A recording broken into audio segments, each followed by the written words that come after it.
Hammaga salom do'stlar, kanalimizga xush kelibsizlar. Har doimgidek sizlar bilan mening kompyuterim kanali do'stlar. Bugungi videoda hozir sizlarga programmalarni internetdan cheklab qo'yishni ko'rsatib bermoqchiman. Bu narsa demak sizga foydali bo'lishi mumkin. Demak, qaysidir dasturni internet chekloviga qo'yishingiz kerak bo'ladigan bo'lsa, mana shu yo'llar orqali demak qilishingiz mumkin bo'ladi. Hozir demak sizga 3 xil yo'lni ko'rsatib beraman do'stlar. Demak, biz boshladik.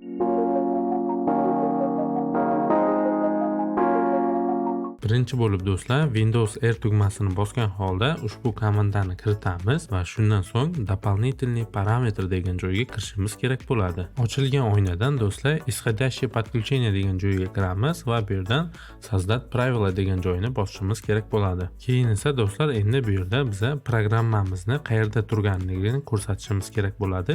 Obzor tugmasiga bosamiz va bizga kerakli bo'lgan programmani tanlaymiz. Men esa Edge browserni tanladim va daleni bosib blokировать подключениeni bosaman. Daleni bosgandan so'ng demak nomlash kerak bo'ladi. Bironta nom yozib qo'yaman va shundan so'ng готовani bosib demak internetni bloklashimiz mumkin bo'ladi. Aynan ushbu dastur uchun.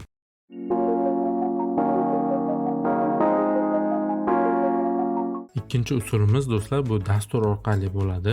One Click Firewall degan dasturni demak kompyuterimizga o'rnatib olishimiz kerak bo'ladi. O'rnatib olganimizdan so'ng bu dastur demak kontekstli menyuga qo'shilib qoladi. Ya'ni kontekstli menyudan siz dostupni cheklashingiz mumkin bo'ladi. Kerakli dasturga mishkani o'ng tomonini bosgan holda siz internetni cheklashingiz yoki ruxsat berishingiz mumkin bo'ladi do'stlar. Demak, bu dasturning linkini opsiyaniyada qoldiraman. Bemalol o'tib yuklab olishingiz mumkin bo'ladi do'stlar.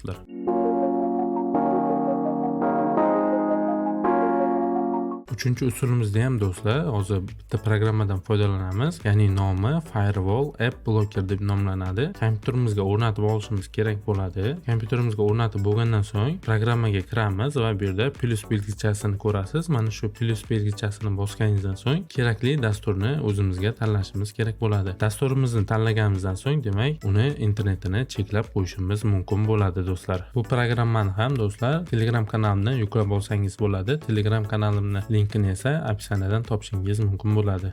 Do'stlar, video yoqqan bo'lsa videoga like bosing va kanalimizga obuna bo'lishni unutmang. Sizlar bilan esa mening kompyuterim kanali bo'ldi. Ko'rishguncha xayr.